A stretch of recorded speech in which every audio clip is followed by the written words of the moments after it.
Okay, so hi guys, good morning, yeah, good afternoon, good night, जो भी applicable है आपको. So in this marathon video of formulas, we are going to cover all the formulas of math section, ratios से लेके derivatives integration तक, every formula we are going to revise just quickly. Now this video will be useful for you either a day before exam, या फिर when you are done with your revisions, when you are done with your chapters once and then you want to revise, then you can just come here and revise all the formulas quickly.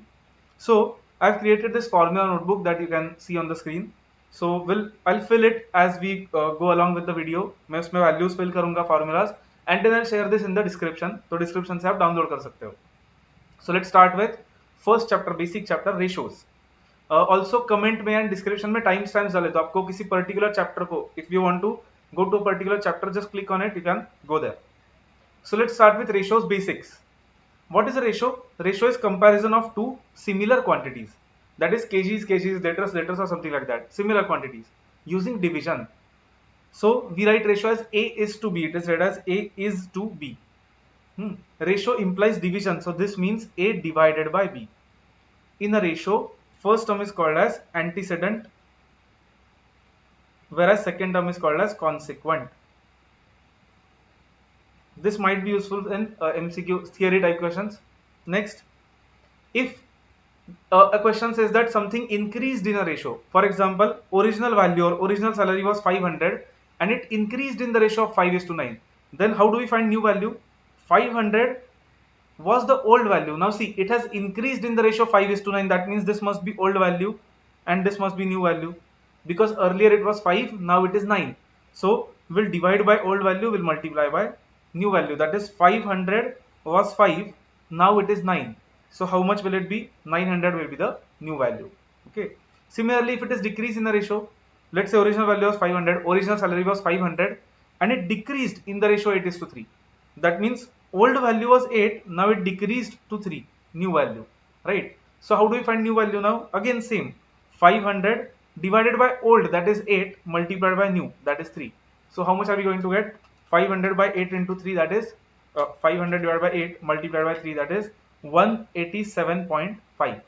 So that is going to be our new value. Then some very simple terms, inverse ratio. If we have A is to B, then inverse ratio is obviously B is to A.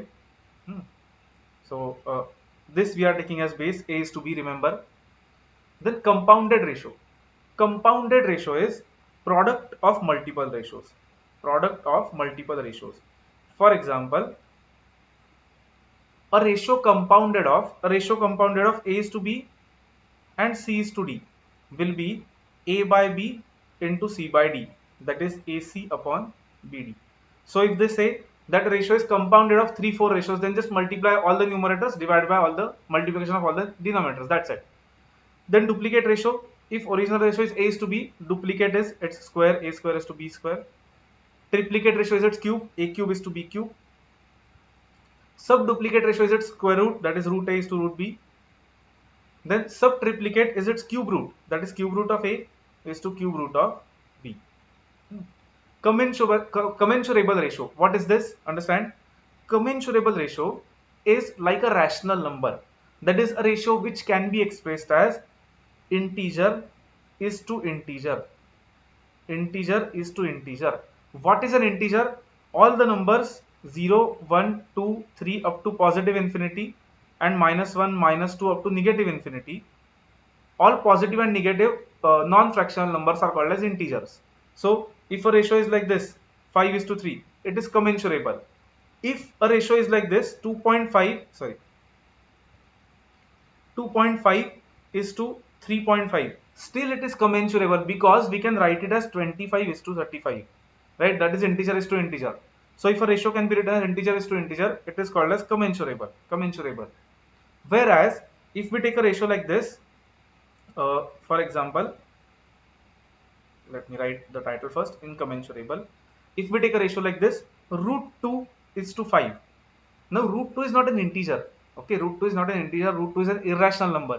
If we take square root of 2, then it is non-recurring, non-terminating. So this is called as incommensurable ratio. Okay, fine. Next is continued ratio. Continued ratio is ratio of three quantities or more. For example, if we have A is to B as 5:7, B is to C as 10:11, and question asks us A is to B is to C. So how to find it? We write A, B, C like this. Then what is the ratio of A is to B? 5 is to 7. B is to C is 10 is to 11. So what do? We cross multiply. We multiply the common terms first. 7 into 10 is 70. And then 5 will multiply by this 10, which gives us 50. And 7 will multiply by this 11, which gives us 77. So ratio between A, B, C will be 50 is to 70 is to 77. Understand? Common term multiply and other terms cross multiply. That is going to give us answer to a continued ratio. Fine. Ratio is only this much. There is nothing much. Word problems are there जो आपको करने पड़ेंगे. Word problems are important. Proportions. When two ratios are same, we say that they are in proportion. For example, if A is to B is equal to C is to D, then we say that A, B, C, D are in proportion. A, B, C, D are in proportion. Okay, fine.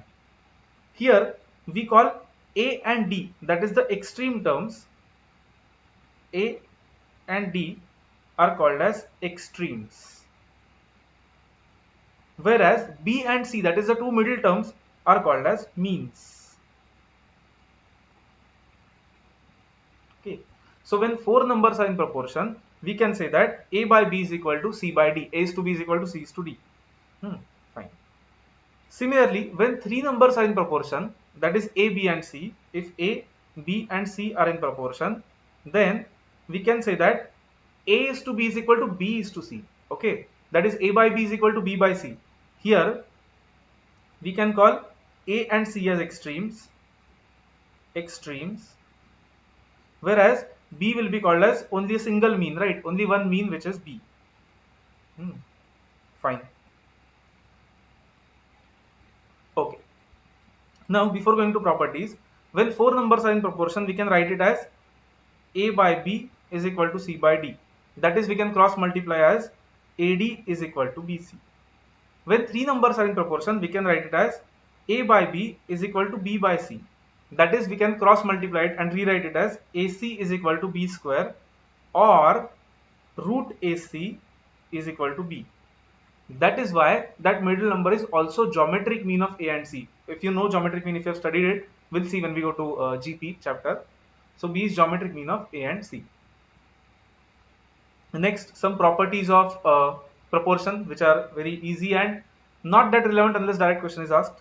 So let's assume A is to B is equal to C is to D, and let's see all the properties. That is, we know that A by B is equal to C by D.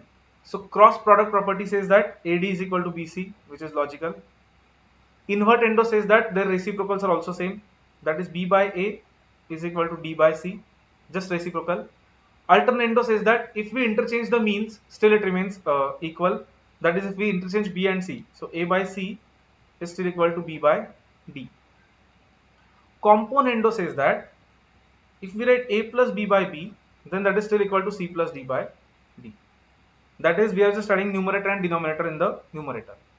Then dividendo says that A minus B by B is equal to C minus D by D.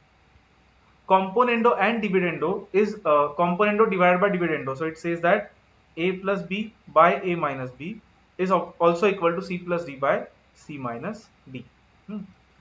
Addendo and subtrahendo are a bit different properties. So understand, if A by B is equal to C by D is equal to E by F and so on, let's say, then it is also equal to addition of all the numerators, that is A plus C plus E plus so on, divided by addition of all the denominators, that is B plus D plus F plus so on. Okay, or we can write it as subtraction also, A minus C minus E and so on, divided by B minus D minus F and so on. So that is called as addendo and subtrahendo. These are different properties. Understand that these are equal to the original ratios. Fine. One more type that comes in proportion is questions on mixture. Let's say a person has chemical 1 of which costs 100 per liter, chemical 2 which costs 200 per liter. He has mixed it and mixture costs 160 per liter. So what is the proportion of, what is the ratio between A and P, that is chemical 1 and chemical 2?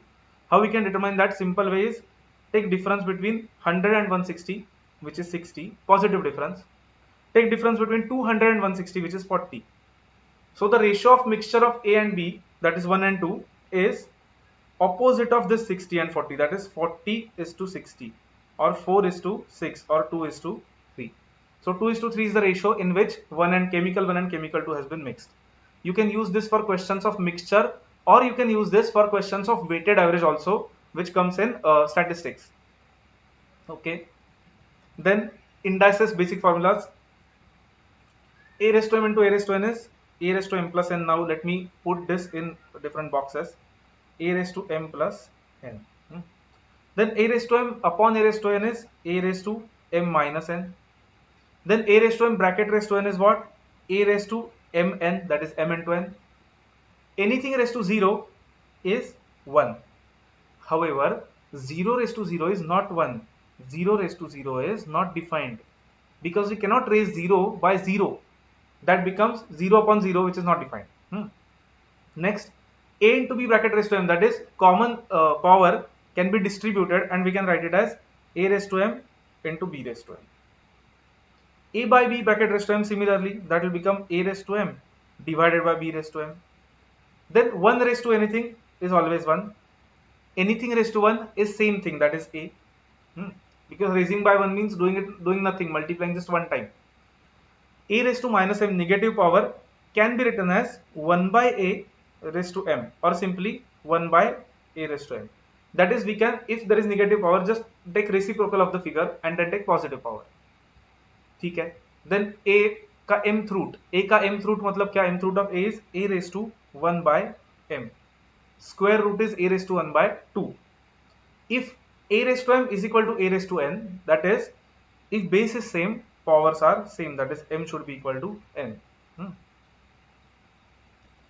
Similarly, if A raised to m is equal to B raised to m, then there are chances that A is equal to B. Not always, because understand, minus 2 square is equal to 2 square, right? So here power is same but base is not same. So this is exception, that if positive power is there 2, 4, 6, then there can be other answer also. So otherwise in general A is equal to B, that is bases are same. Fine. These are rules of indices. In indices you should focus more on rearranging the questions properly, taking LCM properly, you should know that. Next is logarithm.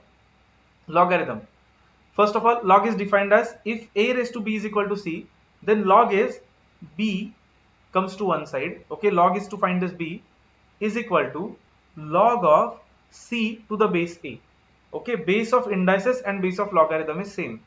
Or if we want to convert in opposite way, if we have written it like this, log of A to the base B is equal to C, then we can rearrange it as, always remember this raised to this is equal to this, that is B raised to C is equal to A. Fine. Now basic rules of logarithm. Log A to base A, same base, log is 1. Log A to base 1. Now understand, 1 raised to anything is always 1, so this is not defined. Then log A to base 0, again 0 raised to anything is always 0, 0 raised to 0 is not defined, so again this is not defined. Log of 0 to any base. Now this is also not possible, because anything raised to if A raised to something can never be 0, right? So this is not defined. Log of 1 to base A. Now anything raised to 0 is 1, that is why log of 1 is 0.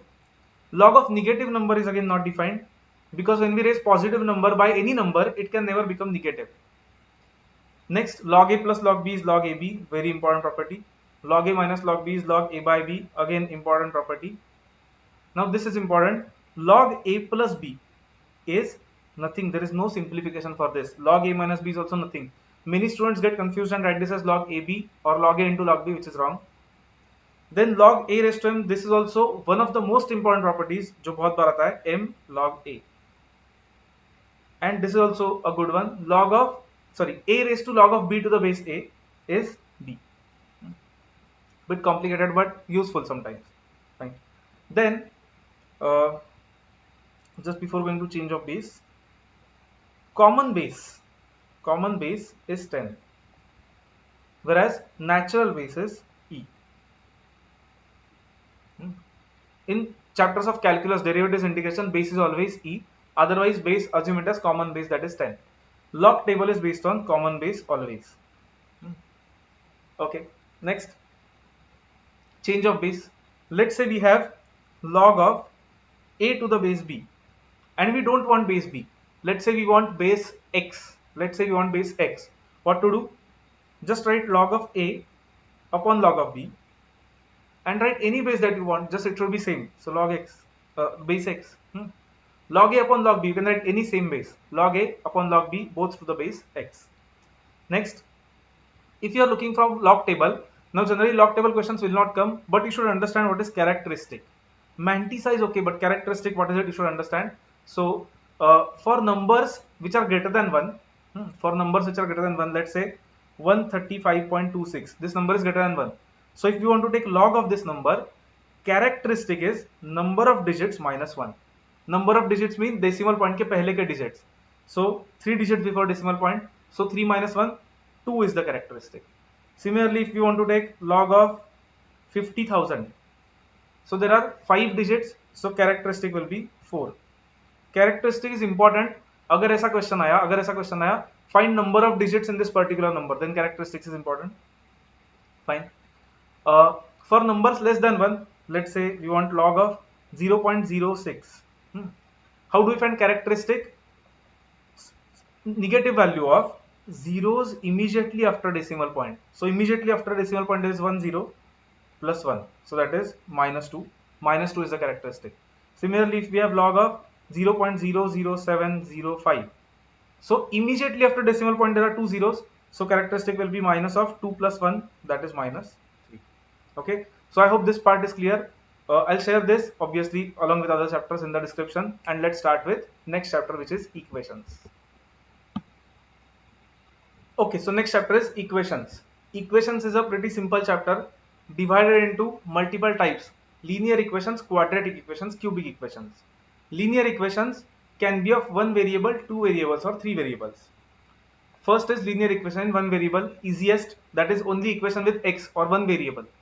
So standard form of this type of equation is some constant into x plus b is equal to 0. Ax plus b is equal to 0.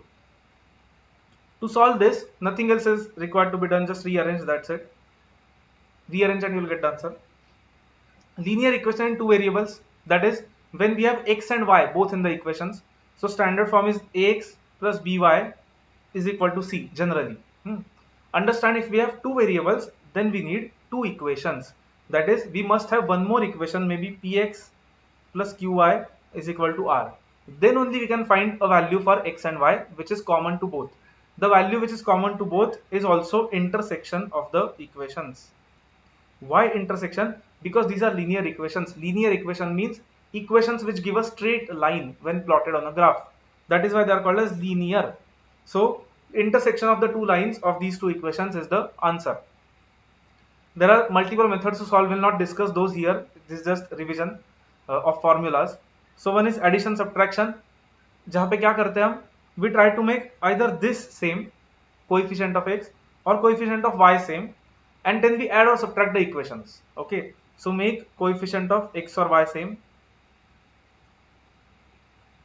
Then we add or subtract the equation to get other remaining variable. Elimination by substitution is what? Rearrange one equation, find value of x, put it in other equation, or rearrange one equation, find value of y, put it in other equation. Okay, so put value of one variable in other equation. And last method is determinants, which is Cramer's rule. Cramer's rule we'll see when we go to matrices. Next is linear equation in three variables. Again simple, ax plus by plus cz is equal to d. Generally of this form. Again, if we have three variables, we need three equations, only then we can solve this. How to solve? Select any two equations, apply this method or this method or this method, any method. Okay, preferably first or third. Select any two equations, eliminate one variable. Select other two equations, eliminate one variable. Then you will get two equations with two variables. So to solve, we'll reduce to two equations with two variables. Then we can solve it as usual. Next and most important part of this chapter is quadratic equations. Standard form of quadratic equation is ax square plus bx plus c is equal to 0. that is it has a term containing square and x might be, or and a term which is constant, that is does not contain x. A pure quadratic equation is when b is equal to 0. That is the equation looks like this: ax square plus c is equal to 0. An affected quadratic equation is when b is not equal to 0. That is it is a normal equation: ax square plus bx, sorry, ax square plus bx plus c is equal to 0. How to solve quadratic equation? There is factorization method also, but in exam मैं always suggest करता हूँ quadratic formula से जाओ, because हमारे पास calculator है, fast हो सकता है quadratic formula से. So quadratic formula gives x as minus b plus minus square root of b square minus 4ac upon 2a. This gives us two roots which are generally called as alpha and beta. Alpha is, I mean, we can assume anyone as alpha. Let's say minus b plus root of b square minus 4ac upon 2a, whereas beta then will be minus b minus square root of b square minus 4ac upon 2a. Sum of roots, that is alpha plus beta, is always minus b upon a. Product of roots is always c upon a, and that is why if we have sum and product of roots, then we can form equation as x square minus sum of roots into x plus product of roots is equal to 0. This is very useful a lot of times because we can solve many questions with that quickly. Now discriminant, this part in square root of the quadratic formula, usko discriminant bolte hai, that is b square minus 4ac. It determines nature of roots. If discriminant अगर negative है तो roots are imaginary या complex, and they are conjugates of each other. They are unequal, obviously, they are conjugates of each other. That is, if one is let's say 4 plus root of minus 3, then other will be 4 minus root of minus 3. If that discriminant is 0, then there is only one root, that is we say that roots are equal and real. If it is positive but not perfect square, if it is positive but not perfect square, then roots are unequal, obviously, and irrational. Real but irrational, we say that here also they are conjugates of each other. And last, if discriminant is positive and perfect square, then we say that roots are again unequal but now rational. Okay, again discriminant is very important while solving quadratic questions. Equation chapter में ज़्यादा practice की जरूरत है formulas से. Formulas are very few. Last is cubic equations. Standard form of cubic equation is ax cube plus bx square plus cx plus d is equal to 0. How to solve this? Let's take this example. We can use synthetic division. The method given in module is complicated. So x cube minus 6x square plus 11x minus 6 is equal to 0. Module का question है first वाला. To solve, we have to find one answer compulsorily. Now by trial and error, we can see that इसका एक answer है 1, x is equal to 1. You can put satisfy करता है, देखो 1 minus 6 plus 11 minus 6, that is 0. Fine. So how do we do? We write coefficients x cube, so that is 1 x cube minus 6x square plus 11x minus 6. Sorry. Then write this solution here 1. Take this 1 down. Then 1 into 1 is 1. Then we'll add this. Minus 6 plus 1 is minus 5. Again 1 into minus 5 is minus 5. So 11 minus 5. Again we'll add this. 11 minus 5 is 6. Again 1 into 6 is 6. Minus 6 plus 6 is 0. So we get the equations factor as, see, x is equal to 1 is one answer. That means x minus 1 is equal to 0 is a factor. So we write as x minus 1 is one factor, and we get a quadratic equation from this. If you see, 1x square minus 5x plus 6. So plus 6. So that is x square minus 5x plus 6 is equal to 0. So that way we can factorize this.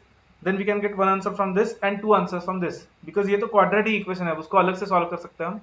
So we get one answer from this, two answers from this. In total we get 3 roots. But in exam, most probably try to go by options, don't go by this. Next, matrices. Standard form, a matrix generally is like this, written in square brackets. A11, that is first row, first column element. These are rows, these are columns. Okay. Next, so this will be A second column first row, A third column first row, and so on. Let's say there are m rows and n columns, so this will be A n1. Similarly, here we'll have A second row first column, A third row first column, up to A mth row nth column. Sorry, mth row first column. Then if we expand this till the end, we'll have A mn here. So the order of this matrix is m by n, where m is number of rows, n is number of columns. Okay. Let's see types of matrices. A row matrix is a matrix having only one row. So A1 1, A1 2 up to A1 n. So order will always be 1 by n. Column matrix is matrix having only one column. So A11, A21 up to A m1. So order will be m by 0. Sorry, m by 1, not 0. Next, zero matrix is a matrix of any order which contains only zeros. So this order is 2 by 3, 2 rows, 3 columns. So we can write it as O 2 by 3. Okay, that is a zero matrix with order 2 by 3. Square matrix is matrix where number of rows and number of columns is equal. It can be 2 by 2, it can be 3 by 3, it can be 4 by 4. In general, it is always m by m. So number of rows and columns is same. Rectangular matrix is not square, nothing else.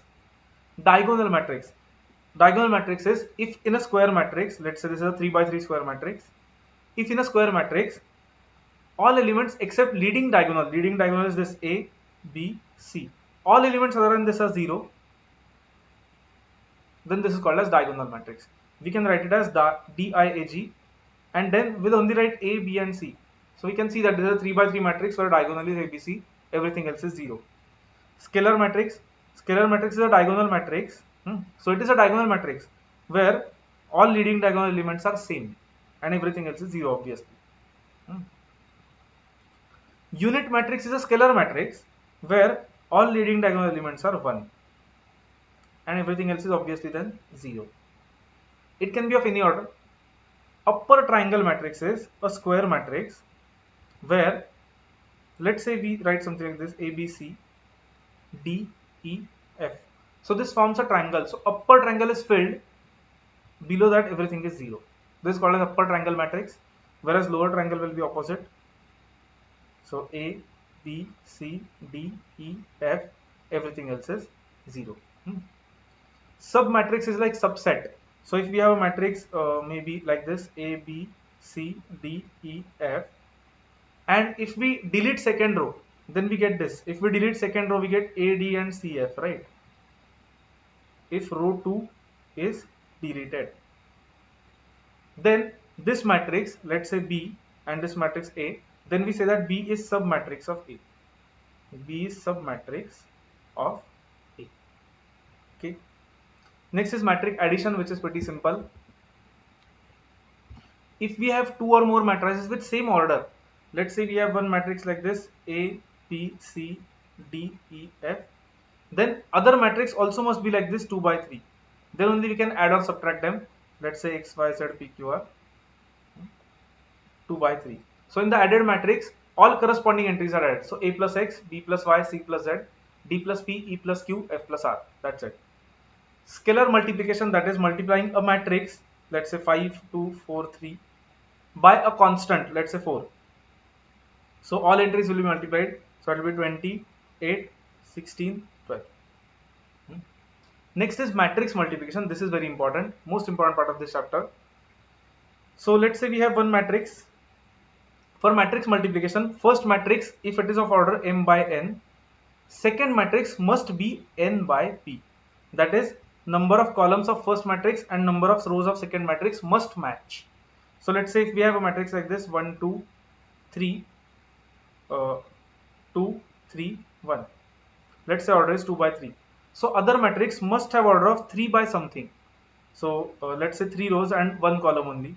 So 1, 4, 2. So 3 by something. So we can multiply this. Since 3 and 3 is matching, answer will have order of 2 by 1. 2 by 1. So 2 rows and 1 column. So answer is going to be like this: 2 by 1. How do we find the answer? This is row 1, column 1, right? This element is row 1, column 1. So for row 1, column 1 element, we'll just multiply row 1 elements of first matrix with column 1 element of second matrix. That is, we take row 1 of first matrix, column 1 of second matrix, multiply them. How multiply? 1 into 1 plus 2 into 4 plus 3 into 2. Similarly, this is row 2 column 2. So we'll take second row, sorry, row 2 column 1, right? So second row and first column. So that is 2 into 1 plus 3 into 4 plus 1 into 2. So the answer in this case should be, let me write it here. So the answer in this case should be 1 plus 8 plus 6, right? 1 plus 8 plus 6 is 15. And second is 2 plus 12 plus 2, that is 16. 15 and 16 should be the answer in this case. Remember, matrix multiplication gives answer as this. So answer is m by p order. Okay. Some properties of matrix multiplication are AB is not necessarily equal to BA. Then if we have AB into C, that is first multiplication of AB then multiply by C, then that is same as first multiplying BC and then A into BC. Okay, if obviously orders are matching. Then multiplication is also distributive, that is we can open bracket like this. If we have A into bracket B plus C, then we can write it as AB into BC, AB plus BC. Any matrix multiplied by zero matrix, this is not zero, this is O, okay, which is zero matrix. So any matrix multiplied by zero matrix is zero matrix. Any matrix multiplied by identity matrix is same matrix. Okay, fine. Transpose of a matrix, that is rows become columns, column become rows. If we have matrix like this, 3 4 1 2 6 1, order of this matrix is 2 rows 3 columns, so its transpose will have 3 rows and 2 columns like this. First row is 3 4 1, that will be our first column. Second row is 2 6 1, that will be our second column. So 3 by 2. Some properties of transpose are transpose written as A dash or AT. Okay, not minus 1, AT. So transpose of transpose is obviously original matrix. Then this property, that is if we add and take transpose, that is same as taking transpose and then adding. Similarly, if we do scalar multiplication and then take transpose, then that is same as taking transpose and then multiplying. This is an important property. If A into B is transposed, then that is same as B transpose into A transpose. So order is reversed. Fine. Next is symmetric matrix. Symmetric matrix is when a matrix is equal to its transpose. Skew symmetric matrix is when a matrix is equal to negative of its transpose. Remember that in skew symmetric matrix, all leading diagonal elements must be 0. Leading diagonal elements are always 0. Fine. Then determinant, 2 by 2 matrix determinant is found as, let's say we have ABCD, determinant will be AD minus BC. 3 by 3 matrix, let's say we have ABC, DEF, GHI. So determinant is found as A into determinant of EF, HI minus, okay, we have to give alternate plus minus plus signs, minus B into, now what we do, for B we delete this row and this column. What is remaining? DFGI. So take determinant of that, DFGI plus C into, again delete this and this, DEGH. So determinant of DEGH. Rather than remembering formula, remember conceptually, that is easy. Next, inverse. Let's find inverse of a matrix so that you'll understand. Let's find determinant of this first. How do we find determinant? 1 into bracket 5 into 9 minus 8 into 6. You should always do it on calculator, minus 3. Minus 2 into bracket 3 into 9 minus 6 into 7. That is minus 15. Plus 4 into bracket 3 into 8 minus 5 into 7, which is minus 11. This gives us minus 3 plus 30 minus 44. So 30 minus 44 minus 3, that is minus 17 is the determinant. Only if determinant is not 0. Only if determinant is not 0, then we can find inverse. So only if determinant is not equal to 0, which is called as, इसको बोलते हैं non singular matrix. Non singular. Fine. So we got determinant. Now how do we find inverse of a matrix? First we find minors. What are minors? Our matrix is 1 2 4 3 5 6 7 8 9. So what do we do? For finding minor of 1, we'll delete this row and column. What is remaining? 5 6 8 9. Find determinant of 5 6 8 9. What is it? 9 into 5 minus 8 into 6, which is minus 3, so we write minus 3 here. Then let's say to find minor of this 2, delete that row and column. What is remaining? 3, 6, 7, 9. So 3 into 9 minus 6 into 7, which is minus 15. Then next is this 4. So 3, 5, 7, 8. So 3 into 8 and 5 into 7, that is minus 11. We have to do this for all the elements. Now this 3. Now if we delete this row and column, 2, 4, 8, 9. So 2 into 9 minus 8 into 4, that is minus 14. Next for 5. Now I am not writing it, I am directly solving it. So for 5 it will be 9 minus 7 into 4, 90, minus 19. For 6 it will be 8 minus 14, that is minus 6. For 7 it will be 12 minus 20, that is minus 8. For 8 it will be 6 minus 12, that is minus 6. For 9 it will be 5 minus 6, that is minus 1. This is called as matrix of minors. Then we find matrix of cofactors. How do we find matrix of cofactors? Let me write same minor matrix first. Okay, then I'll tell you.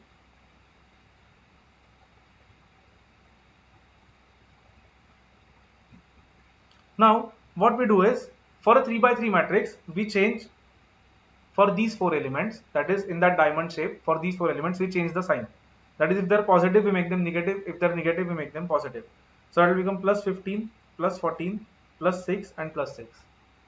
Then we find adjoint matrix. Adjoint matrix is transpose of cofactor matrix, so that is going to be transpose of cofactor. So minus 3, 15 minus 11, 14 minus 19 and 6, and minus 8, 6 and minus 1. Inverse is nothing but inverse, which is a raised to minus 1, it is written like that, is nothing but 1 divided by determinant, 1 by determinant, which was 17, into adjoint matrix, that is. So 1 by determinant into adjoint matrix, that is called as inverse. That's it. So that is inverse of a matrix. Next and last part of this chapter is Cramer's rule. So let's understand Cramer's rule, that is solving equations by determinant. Let's say we have equations like this. Okay, so how do we solve these equations? We prepare a determinant first from left hand side, which is 2, 3, 4, 5. So value of this is what? 10 minus 12, that is minus 2. Then we prepare dx. See here, these were coefficients of x, 2 and 3. This was coefficients of y, 4 and 5. So now we prepare dx, where instead of x column we'll write RHS and y. RHS is 6, 8 and y is same, 4 and 5. So how much will this be? 30 minus 32 minus 2 only. Then we prepare dy. In dy we prepare x and RHS. So x was 2, 3, RHS is 6, 8. So that is again minus 2. Then x can be found as dx upon d, which is minus 2 by 2. So in this case it is 1. Y can be found as dy upon d, which is minus 2 upon 2. In this case that is also 1. Okay, fine. For 3 equations we'll do the same thing with dx, dy, dz. One more thing in Cramer's rule is, if d, dx, dy, dz all are 0, then we say that there are infinite solutions. Infinite solution means what? 2 of the equations or the equations pass through the same line. Okay, the equations are same line, the equations are same. Okay, whereas if d is equal to 0, but not all of dx, dy, dz, etc. are 0, that is, out of dx, dy, dz, at least one of them is non-zero, but d is 0. In that case, we say that there is no solution. No solution means what? The lines are parallel. So the equations have parallel lines, that means there is no common solution. Okay, fine. So that's it with determinants. Let's go to next very simple chapter, inequalities. Only 2 concepts in that. One is changing sign of inequalities. Let's say we have x plus y is less than equal to 5. We don't want less than, we want greater than. So just multiply both sides by minus 1. So it will be minus x plus y is less than equal to minus 5. Sorry, is greater than equal to minus 5. So that is minus x minus y is greater than equal to minus 5. That's it. If you want to reverse the inequality, just multiply both sides by minus 1. Next, converting equation to inequality. if we have x plus y is equal to 6, but we don't want equation, we want inequalities, then we can write two inequalities. One is x plus y is greater than equal to 6 and x plus y is less than equal to 6. And so instead of one equation, we can write two inequalities. Next, last point, deciding feasible area. Let's say we have, let's take simple and difficult equation. 5x plus 4y is equal to 9. Not 9, let's take 20. So first we find points, that is, if x is 0 here in this equation, if x is 0, y will be 5. If y is 0, x will be 4. So one point is 0, 5, other point is 4, 0. Okay. So on a graph, let's say we plot 4, 0, which is here, let's say, and 0, 5, and we mark the equation like this. Let's say the inequality originally was less than equal to 20. Now how to decide where is the feasible area? Generally, if it is less than, it is going to be on this side. But how to actually identify that? Take any point below the line. Let's say we took 0, 0. Now 0, 0 is below the line, right? So put 0, 0 in this and check if inequality is satisfied. Let's check. If we put 0, 0 in this, then it will be 0 plus 0 is less than equal to 20, which is correct. It is correct. That means area is on that side. But it can become complicated sometimes. Like for example, if we have equation like this, 2x plus 4y or 2x minus 4y is greater than equal to 0. 2x minus 4y is greater than equal to 0. Now how to solve this? Let's say we find 2 points first. If x is 0, y is also going to be 0. So one point is 0, 0. And let's say if x is 4, then y will be what? This will be 8. So see, if we have to convert it to equation, right, to solve. So it will be 2x minus 4y is equal to 0. If we put x as 4, that means 8 minus 4y is equal to 0. That is 8 is equal to 4y. So y is equal to 2. Okay. So we have other point 4, 2. So now we can plot the graph like this. 0, 0 and maybe 4 and 2. So 4, 2. Right. So the line is going to be like this. Now how to decide where will be the feasible area or where will be the region of that inequality? Again, take any point, let's say above or below the line. Let's say we take this point. What is this point? 0, 2, right? So let's put it in that inequality. 0, 2. So it will be 2 into 0 minus 4 into 2 is greater than equal to 0. Check if that is correct. See, this is going to be minus 8 is greater than equal to 0. That is wrong, right? Minus 8 is not greater than equal to 0. That means area is not on this side, area is on this side. So always select one point on any side, check if it is being satisfied. If not, then opposite side is the answer. That's it with inequalities. Let's go next to time value of money, most important chapter. Okay, so let's go through this quickly. If you want detailed shortcuts for TVM, go through live lectures जो मैंने upload किए हैं channel पे. So उसमें आपको सब shortcuts and everything मिल जाएगा. But right now let's only revise formulas. Reasons for time value of money, 4 reasons are there. One is opportunity cost, that is benefits forgone. One is inflation. Other can be risk of default, that is the person will not pay us. And last one is liquidity preference, that is we may want the money right now. Because of this, value of money decreases with time. Value of money decreases with time. Okay. Because of this, we charge interest to make up for this loss. One method to charge interest is simple interest. Simple interest is principal into number of years into interest rate. The amount that we'll get after n years will be principal plus simple interest or principal plus PNI or P into bracket 1 plus NI. Compound interest, that is interest on interest. For compound interest, formula for amount is principal into 1 plus I raised to n, where I is not interest rate per annum, I is interest rate per compounding period. Interest rate per compounding period. That is, if it is per annum, if compounding is annually, then per annum. Compounding is 6 monthly, per 6 months. Compounding is quarterly, then interest rate for per quarter, and so on. N is also not number of years, N is number of compounding periods. Number of compounding periods. That is, if the duration is 2 years and compounding is half yearly, then N will be 4 because there are 4 half years. Then in compound interest, if we want to find some compound interest amount, then we just do A minus P, amount minus principal. That's it. Effective interest rate is used for converting converting compound interest rate to simple interest. For effective interest rate, we take 1 year duration and we just do 1 plus I raised to n minus 1. Okay, so effective rate of interest, effective annual rate is just 1 plus I raised to n minus 1. This we do for 1 year to convert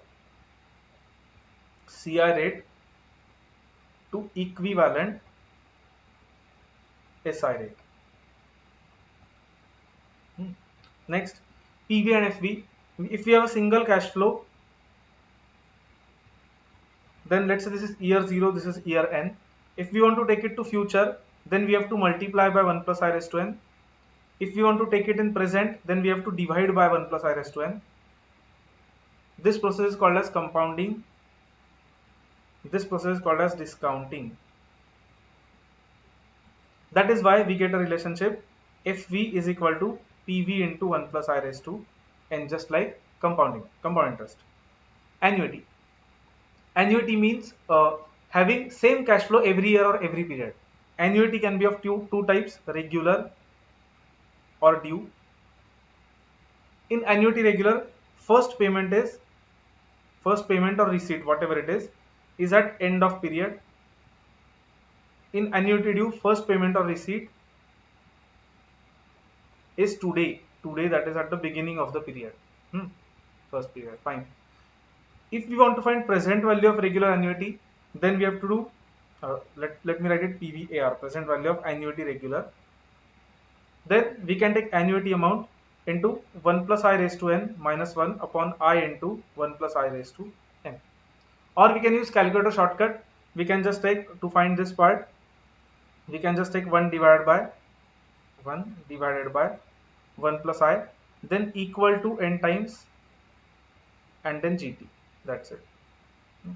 If we want to find future value of annuity regular, then the formula is just A into 1 plus I raised to n minus 1 upon I. That's it. We will not write that 1 plus I raised to n part. This can be done directly on calculator. Now regarding annuity due, if we want to find present value of annuity due, PVAD, then we just take normal present value of annuity regular, okay, PVAR with one less year, and then we add one installment to it. If we want to find future value of annuity due, then we just find future value of annuity regular and multiply it by 1 plus I. That's it. Next is perpetuity. Perpetuity is annuity for infinite period. If amount is remaining constant, then present value of perpetuity is just A by I, that is annuity amount divided by interest rate. For growing perpetuity, perpetuity is growing every year with a certain rate, then present value is just A by interest rate minus growth rate. Growth rate has to be less than, growth rate has to be less than interest rate. Next, real and nominal rate. Real rate and nominal rate. The rate that banks give us on let's say fixed deposit, is called as nominal rate. If from nominal rate we remove effect of inflation, then what we get is real rate. Other calculations are not there in your syllabus right now. CAGR and depreciation also. CAGR is what? Let's say we have been given a profit series, a time series of profits, let's say, of 5 years. So in CAGR, what do? We just do it like compound interest. So last year value is equal to first year value into 1 plus I raised to n. Understand, we have this, we have n also. This I is the question mark. So you have to rearrange and find the missing figure. That's it. Don't remember formula for CAGR. This is easier. Similarly, if we write depreciation also here, depreciation formula is also exactly like compound interest.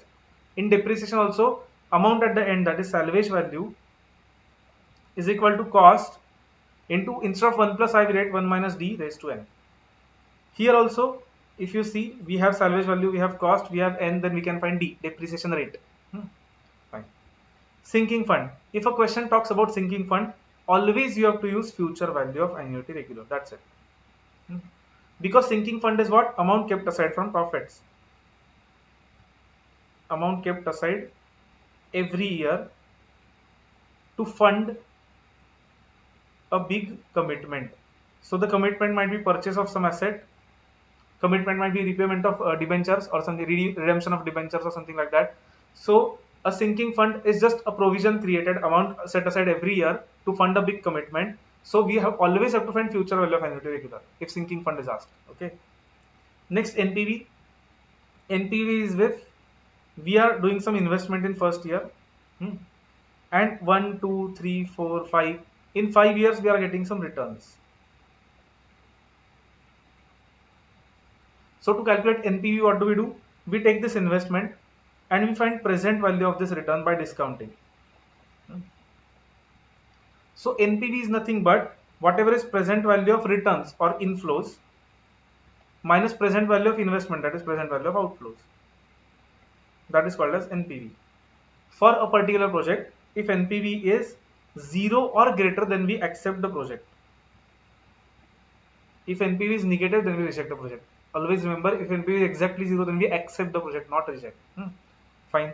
That's it with time value of money. If you want to see detailed shortcuts, then you must see the live lectures, because shortcuts are very important for TVM. TVM comes for around 12 to 16 marks.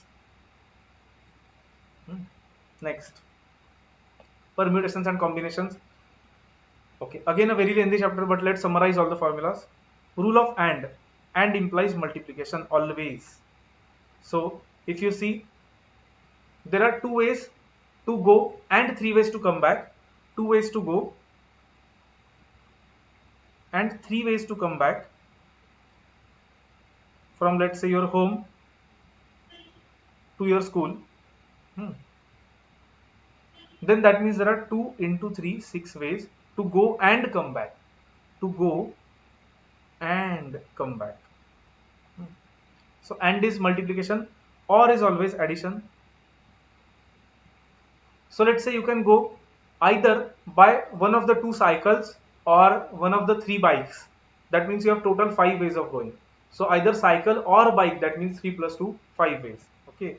So 3 cycles, let's say, or 2 bikes. That means total 5 ways are there to go, not 3 into 2, 6.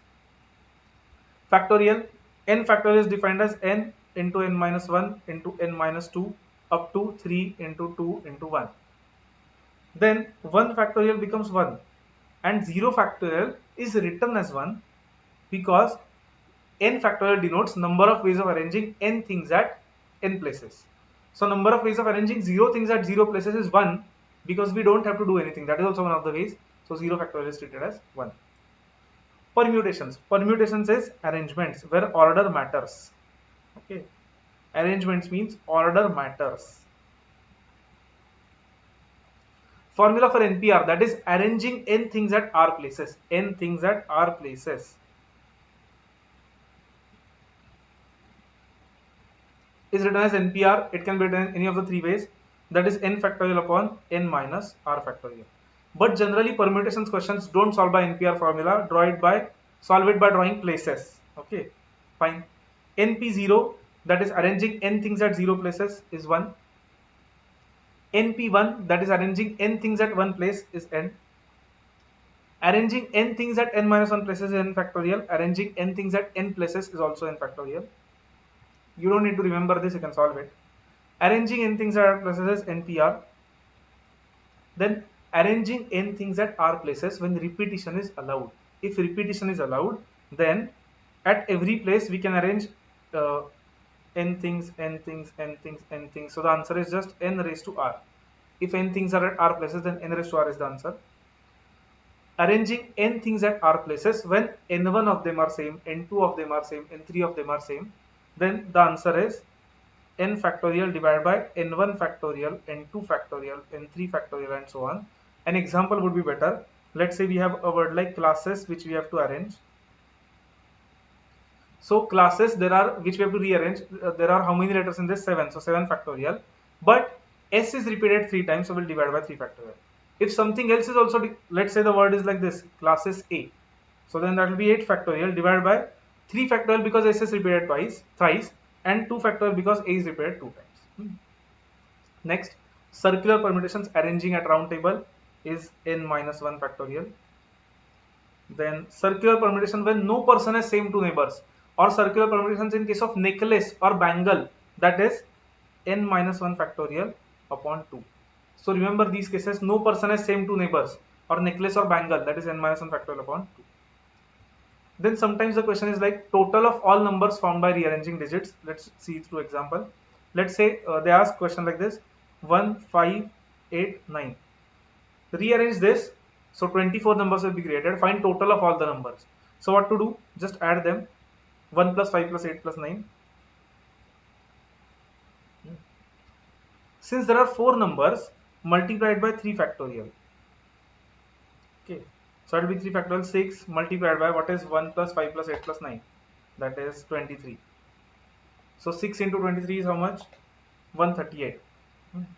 Then just multiply 138 by, since there are 4 digits, 1111. So the answer will be 138 into 1111, that is 153318. That's it. Next, dictionary rank. For dictionary rank, I have made a separate video, short video, separate video. So look at it because that is very important. Okay, let me just write it here for our reference. Let's say we have a word like, let's take a simple word, mobile. And we want dictionary rank of mobile. What to do? Rank it first according to alphabets. So first B comes, so B is first. A, B, C, D, E, F, G, H, I, J, K, L, M, N, O, right? So we arrange them, rank them from 1 to 6, whatever it is. Then for every letter C, to its right side, how many numbers are less than 5? Okay, right side of M, how many numbers are less than 5? So 1, 3, 4 and 2. So that is 4 numbers.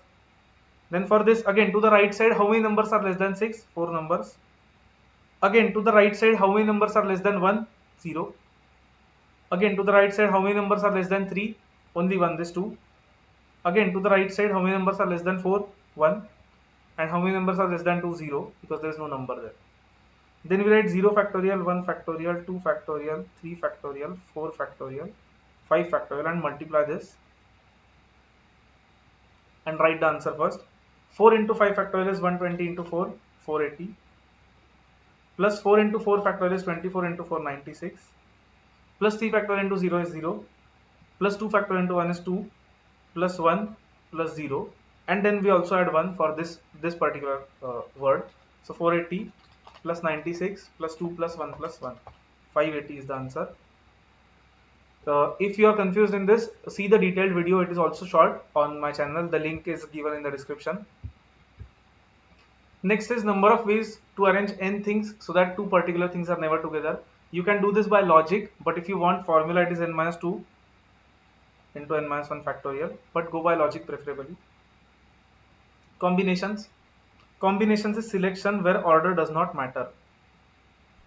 Number of ways of selecting r things out of n things is given by NCR, r things out of n things.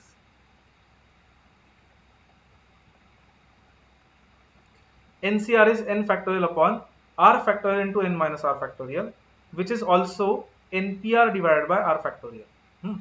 Okay. Then some formulas of combination. Number of diagonals of a polygon is n into n minus 3 upon 2. So like if it is a pentagon, 5 sides, then 5 into 5 minus 3 upon 2 and so on. Selecting any number of items out of n items is done by 2 raised to n minus 1 ways. Why minus 1? Because we exclude the way where nothing is selected. This can also be written as summation of, let me write it on new line. This can also be written as summation of NCR, where r goes from 1 to n, not 0. Right. Selecting any number of items when n1 of them are same, n2 of them are same, and so on. Like for example, if we want to select any number of letters from the word classes that we just saw. So we have C, L, A, S, S, E, and S, right? So what we do is n1 plus 1, n2 plus 1, n3 plus 1, and so on, and minus 1. So n1 is only one letter, so 1 plus 1 is 2. Here also only one letter, so 1 plus 1 is 2. Only one letter, 1 plus 1 is 2. Three letters, so 3 plus 1 is 4. One letter, so 1 plus 1 is 2. So 2 into 2 into 4, sorry, 2 into 2 into 2 into 4 into 2, that is 64. So 64 minus 1, 63 ways will be there to select any number of objects. This is also useful to find factors, especially. So find prime factors and then just follow the same process on them. Two more commonly asked formulas are NCR plus NCR minus 1 is n plus 1 CR. You should remember these two. And NPR plus R into NPR minus 1 is n plus 1 PR. You should remember because there can be some problems which can be easily solved if you know these formulas. Okay, fine. Let's go to next chapter, which is sequence and series. Sequence and series is a good scoring chapter because it is relatively easy. Most of the questions can be solved by going by options like equations, right? Fine. Arithmetic progressions, AP. It is a sequence where difference between consecutive terms is same, like 1, 4, 7, 10. A is first term, which in this case is 1. D is common difference, which is either T2 minus T1 or third term minus second term, or in general nth term minus n minus 1th term. This is in this case 4 minus 1, which is 3. Tn, nth term is found as A plus n minus 1D. Sorry. Sn, there are two formulas. Either we can do n by 2 into first term plus last term, that is A plus Tn, or more commonly used, that is from exam point of view, will be n by 2 into 2a plus n minus 1 into. Okay, fine. Some special series. Sum of first n natural numbers is given as n into n plus 1 upon 2. Sum of squares of first n natural numbers is given as n into n plus 1 into 2n plus 1 upon 6. Sum of cubes of first n natural numbers is given as first n natural numbers का formula n into n plus 1 upon 2, उसका bracket square. Sum of first n odd numbers is easy, n square. Sum of first n even natural numbers, that is natural means 2, 4, 6, 8 and so on, not 0. That is just n into n plus 1. That's it. So now natural numbers multiplied by 2. Arithmetic means middle terms of AP.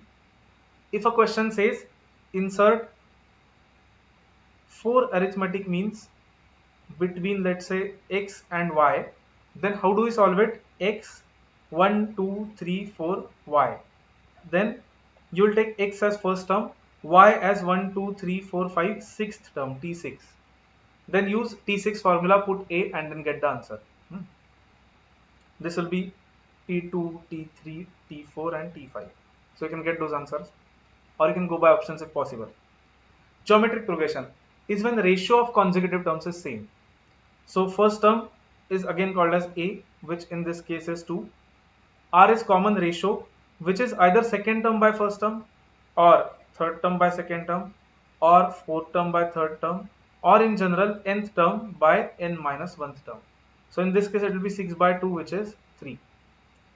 Nth term is A into R raised to n minus 1. Sn is, there are two formulas which any of them can be used. A into R raised to n minus 1 upon R minus 1. Generally we will use this formula when R is greater than 1. Generally it is not necessary. Even if R is less than 1, you can use it. You will still get the answer. Only thing is it will unnecessarily go into negatives, so avoid it. And other formula is A into 1 minus R raised to n upon 1 minus R. Generally we'll use this when R is less than 1. Again, not necessarily. Geometric means same. If we want to insert 4 geometric means between x and y, then again x 1, 2, 3, 4, y. Take x as A, take y as T6, and this will be T2, T3, T4, T5, or go by options if possible. Infinite GP. If we have GP which goes up to infinity, then its sum up to infinity can be calculated as A upon 1 minus R. This works only if R is less than 1 and R is greater than minus 1, given that R is not equal to 0, obviously. Sorry, not less than, equal to, not greater than, equal to, greater than. So it has to be between -1 and +1, and it cannot be 0. Okay, there are only these many formulas in this chapter, but the chapter is huge, and scoring also, from scoring point of view, it is good. Next, sets, relations, functions is a chapter where there are many small concepts, but again relatively easy chapter. So let's start.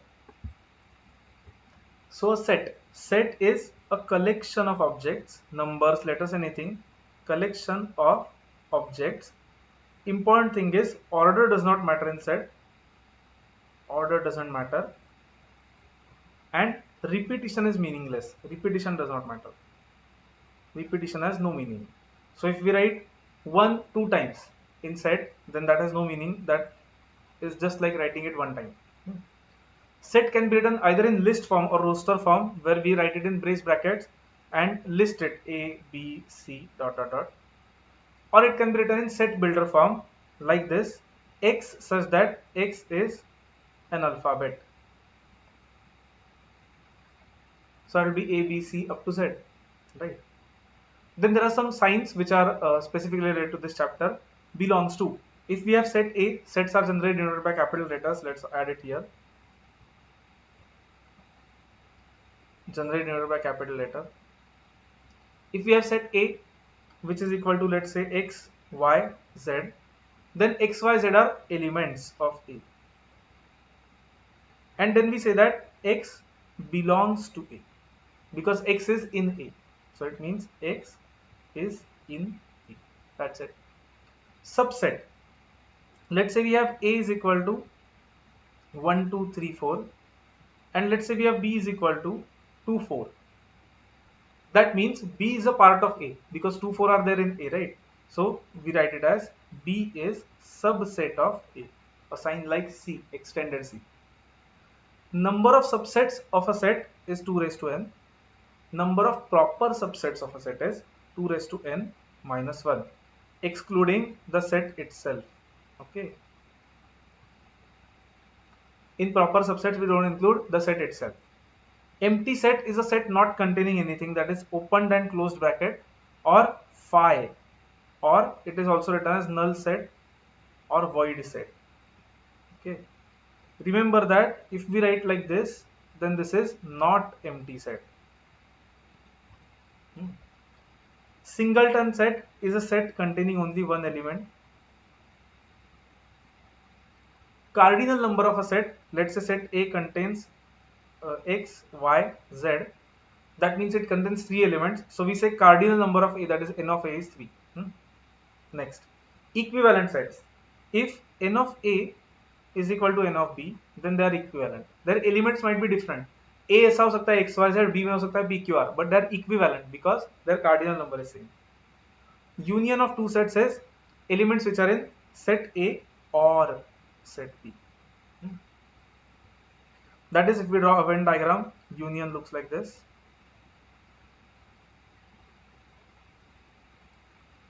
A as well as B. So it can be A also, B also, or both also.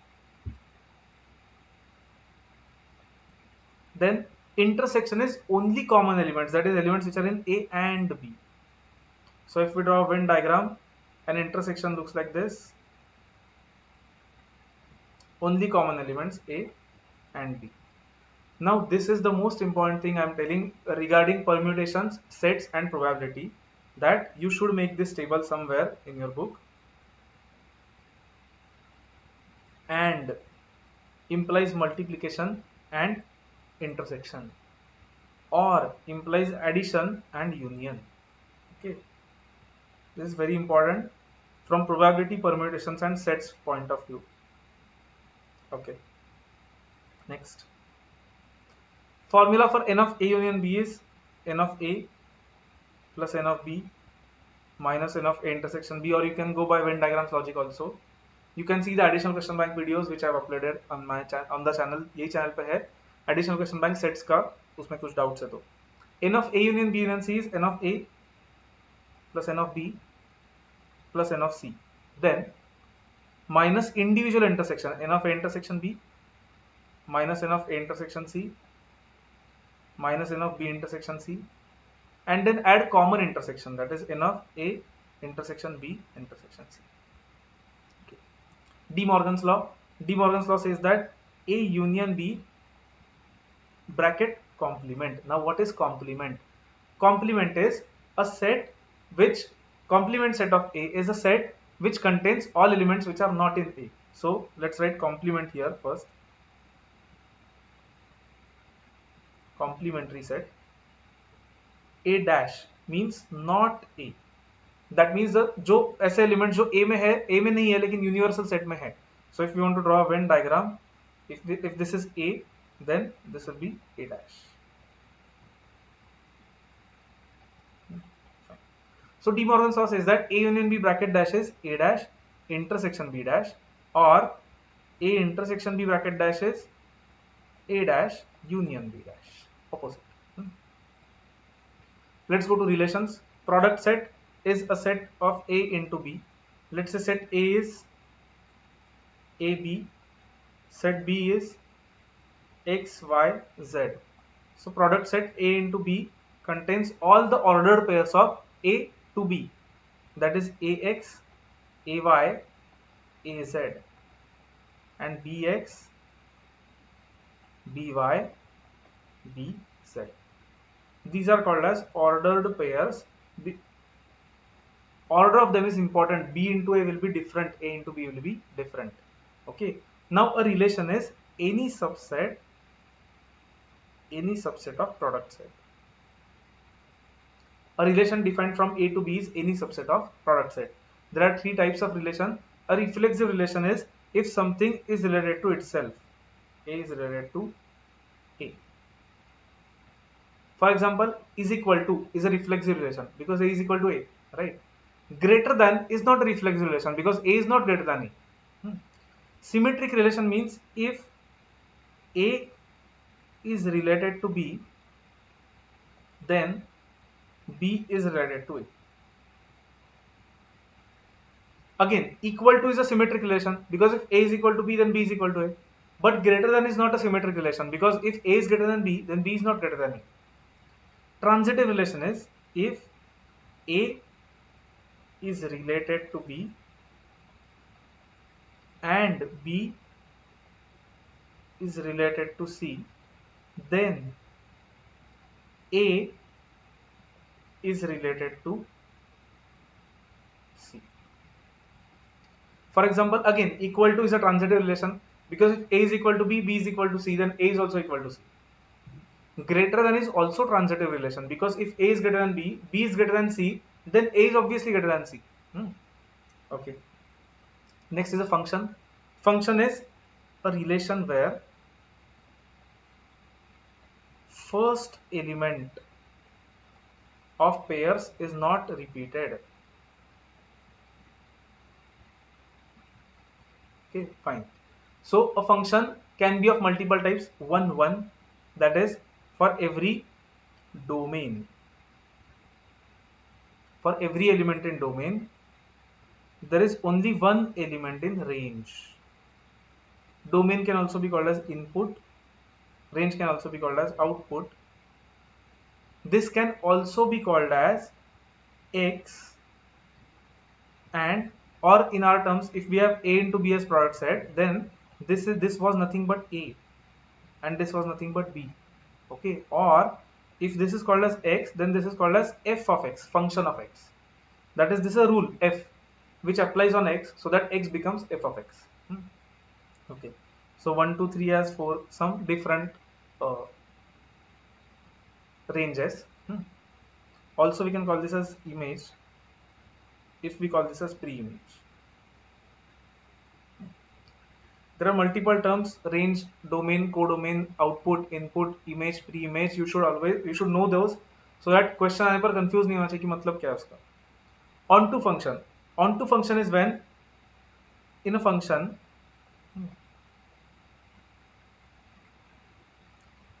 all the elements in range or all the elements in image have some pre-image. Okay, मतलब क्या, यहाँ पे एक extra element है suppose 10, वो 10 को कोई pre image ही नहीं है, so that is not called as onto function. But यहाँ पे 5, 6, 7, 8 सबको कुछ ना कुछ प्री इमेज है, then that is called as onto function. Okay, ऐसा भी हो सकता है. फिर इट इज ऑल्सो पॉसिबल कि ऐसा है, देखो Again, 5, 6, 8 all have some image, right? Some pre-image, right? So it is onto function. A bijection function is 1, 1 plus onto. That is, it should be 1 to 1 also and onto also. That is only 1, 1 relationship, and there is no element here जिसका कोई pre-image नहीं है. That is called as bijection function. This is the only function which is invertible. What is inverse? We'll see later. Identity function is when input is same as output. 1 remains 1, 2 remains 2. That is, this function is f of x is equal to x. In f of x, this is input. This is the rule that we are applying, and this is the output. So input and output is same, x remains x. Constant function is whatever is the input, output is same. So this function is f of x is equal to some constant. Whatever is the input, our output is always. Next, inverse function. Let's say we have a function given like this, f of x is equal to 2x plus 6. How to find inverse function? Inverse means what? See, if we give x as input, then we get 2x plus 6 as output. For example, if we write f of 3, if we give 3 as input, output will be 2x plus 6. So 2 into 3, 6, 6 plus 6, 12. Inverse function means what? How to come from here to here. How to come from output to input. So this is just output to input. So how to do that? For this, you'll have to follow a process. Assume this as y is equal to 2x plus 6. Rearrange it so that x is on one side. So if we rearrange, this will become x is equal to y minus 6 by 2. This is called as inverse function. Okay. So we can write f inverse x as, instead of y we can write x, it does not matter, x minus 6 by 2. We can check it. 12 लिया तो 3 आना चाहिए, right? 12 minus 6 is 6, 6 by 2 is 3. So that is working. So this is the process to find inverse function. Composite function is function of function.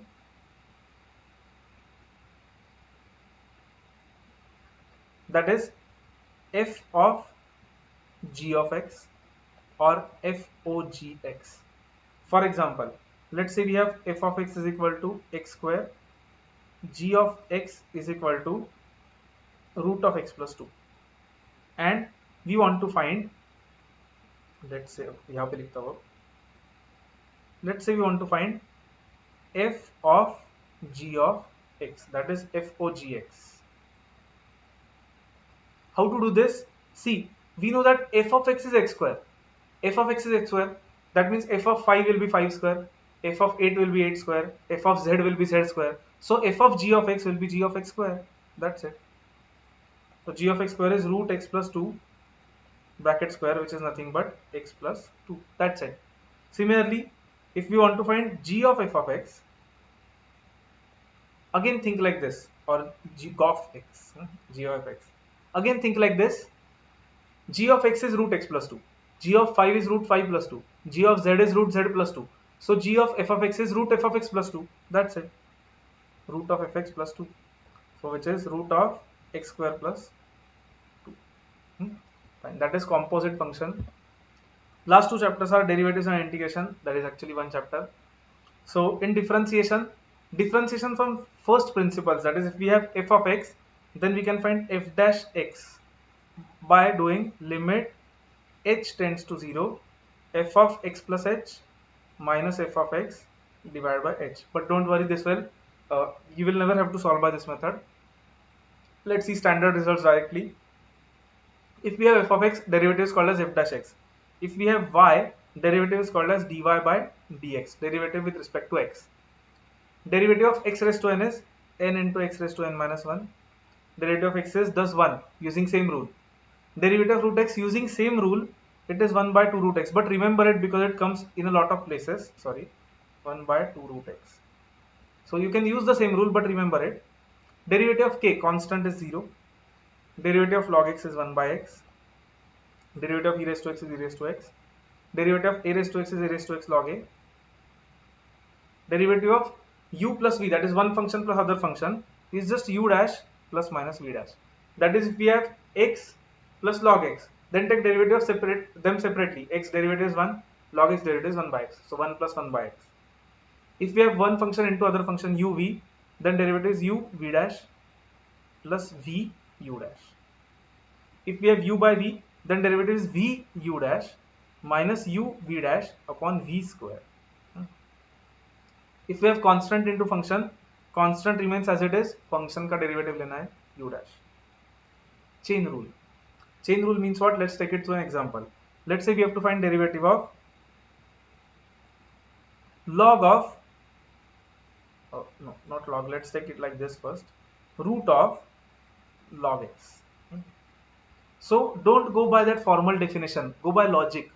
See, think like this, root of log x. If it was root x, we would have done 1 by 2 root x. So let's do it, 1 by 2 root log x. But it is not x, right? It is not x, it is log x. So we'll multiply by derivative of log x. Derivative of log x is 1 by x. That's it, that is called as chain rule. So you don't need to substitute, just go by logic. If it was x, what we would have done? And since it is not x, multiply by derivative of that part. Next, practice it for better solutions. Logarithmic differentiation. If we have one function raised to other function as y, then to take derivative, take log, so that that function will come down. Q, because then log y will become log of fx raised to gx, which is nothing but gx into log fx. So this way you can just apply uv rule, u and v. Obviously, if you have log y, then you have to take derivative of left hand side also. Derivative of log y will become 1 by y. But since you are taking derivative of y, you should also write dy by dx. This is also called as implicit differentiation. So in case of implicit differentiation, whenever you take y का derivative, कहीं पे भी y का derivative देना पड़ा, तो always write dy by dx. That's it. So let me write implicit also. I have not written it anywhere. Implicit differentiation. What to do for that? Take derivative considering both x and y as variables. Then when you take derivative of y, write dy by dx also. And last step is rearrange and get dy by dx on one side. This is the process that is to be followed for implicit differentiation. Next, parametric equation. If you have x as function of t, if you have y as function of t, or let's say g of t, some other function of t, right? Then we can find dx by dt first, which will be f dash t. Then dy by dt here, which will be g dash t.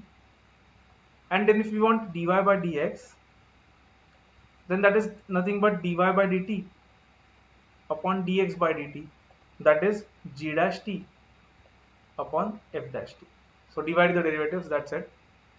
Second order derivatives, that is if f of x is the function or y is the function, then its first derivative is f dash x or dy by dx. अगर और एक बार derivative लिया तो उसको लिखते हैं f double dash x और d square y by dx square, और एक बार लिया तो f triple dash x and d cube y by dx square. That's it.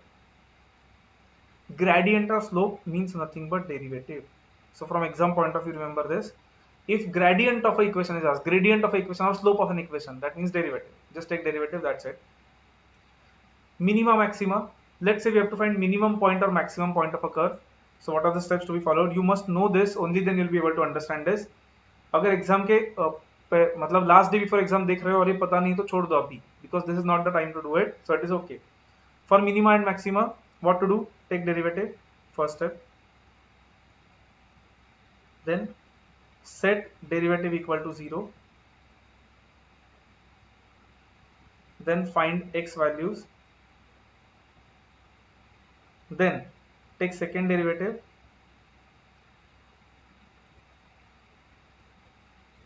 Then if put these values, put x values in second derivative.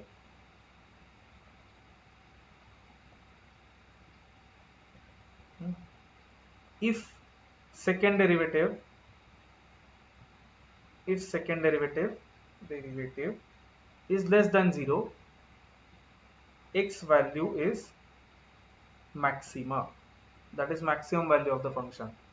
If second derivative is greater than 0,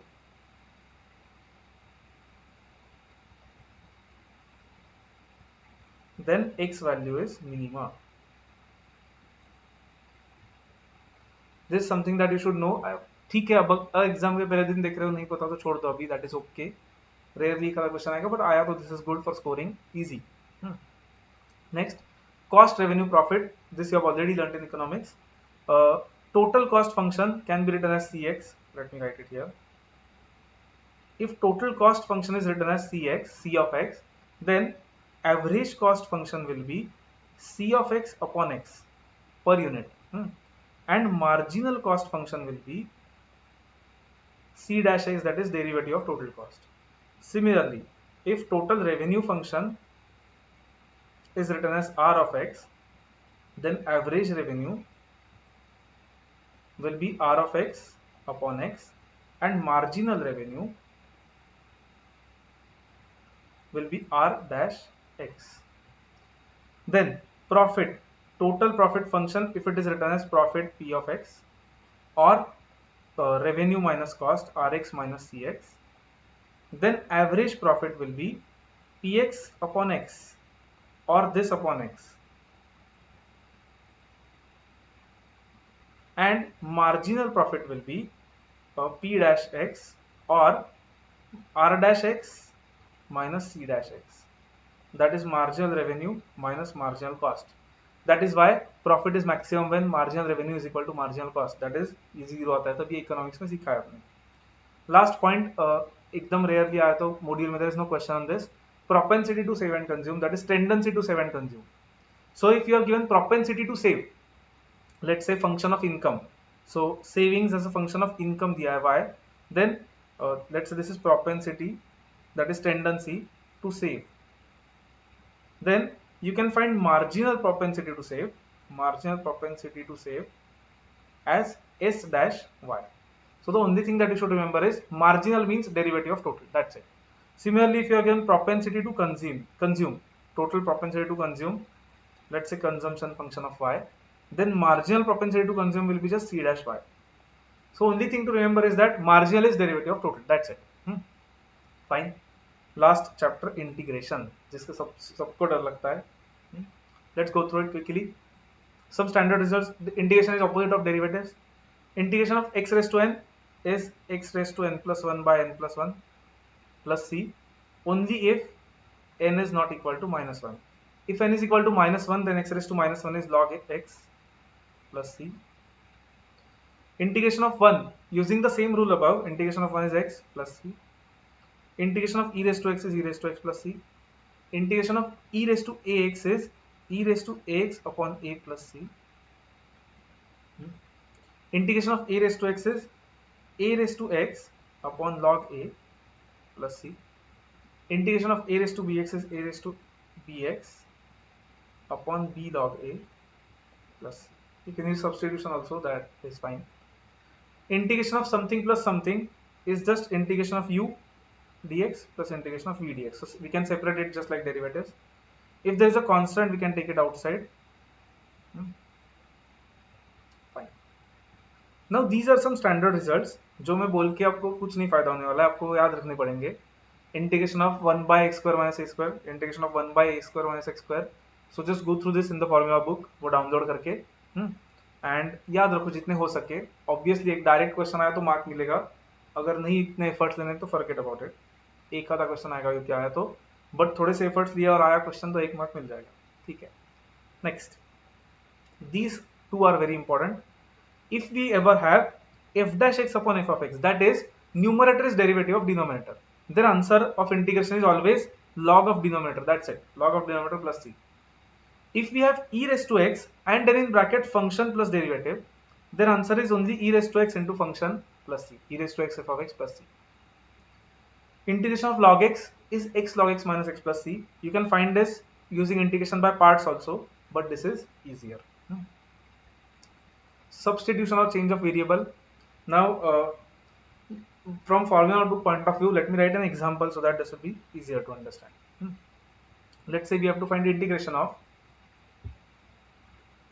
3x plus 5 raised to 4 dx. So obviously we don't know what is 3x plus 5 raised to 4 because there is no product rule, and if we open the bracket it will be very big. So what we do is we assume u as 3x plus 5. So du by dx will be 3. So dx will be du by 3. After doing this process, we come back here and we write it as integration of now u raised to 4 into du by 3.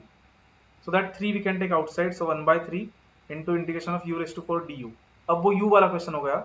Now we can write it as 1 by 3 into u raised to 5 upon 5 plus c. U we can put as 3x plus 5.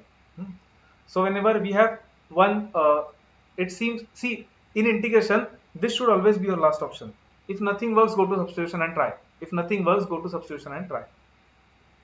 Integration by parts, if we have something into something, then sometimes this rule works. If we have integration of u into v dx, then we can find it as u into integration of v dx minus integration of u dash into integration of v dx. Looks complicated, but once you solve 2-3 questions, it becomes very easy. For selecting u, we should select u logically. If there is log in the question, then ideally that should be first taken as u. This is sequence for u. Okay, sequence for u. Ideally first try with log. First, if there is a log term, take it as u. Then if there is algebraic term like x square root x or something like that, then take it as u.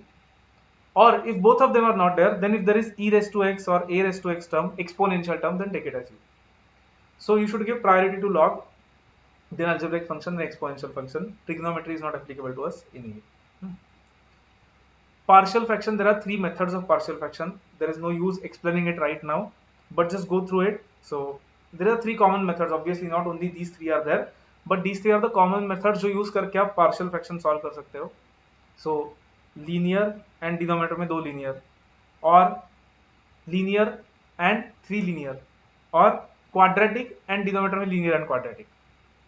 So you can try this. Definite integration. If we are asked definite integration of something, let's say integration of some function from a to b, then we take normal integration and write it like this, square bracket and b to a, that we don't have to write anywhere. And then in place of x we'll put b, in place of x we'll put a and subtract it, f of b minus f of a, that's it. There are some properties of definite integration which I have already listed here. You should go through them. If, क्योंकि problem क्या होता है देखो, in integration question generally we can get answer by taking derivative of option, but not always. Okay, in case of definite integration we cannot go by option, हमें solve भी करना पड़ेगा. अगर आपको करना है solve, तो you should know these properties of definite integration. Many students skip derivatives integration. अगर आप एग्जाम को 2 दिन बचे तो छोड़ दो, आप भूल जाओ. बट अगर एग्जाम को बहुत दिन है आपके, तो don't skip derivatives integration. Study it. It will give you 2-3 marks at least, and you should never leave even 2-3 marks. 90 plus का aim रखना है. Okay, we don't have to aim at 40. Fine. So I hope this was useful to everyone. Timestamps तो डाले मैंने. So if you have any other doubt, you can contact me. And fine, for batches, topic wise batches, inter के batches, all the links are given in description. मेरा खुद का personal contact number is also given in description. You can contact anytime. Okay, fine. So let's stop with maths revision. If you have any detailed doubt, then you can go to live lectures जो मैंने YouTube पे डाले already, या फिर you can contact me in comments or on WhatsApp. Okay, चलो then bye everyone. Let's stop.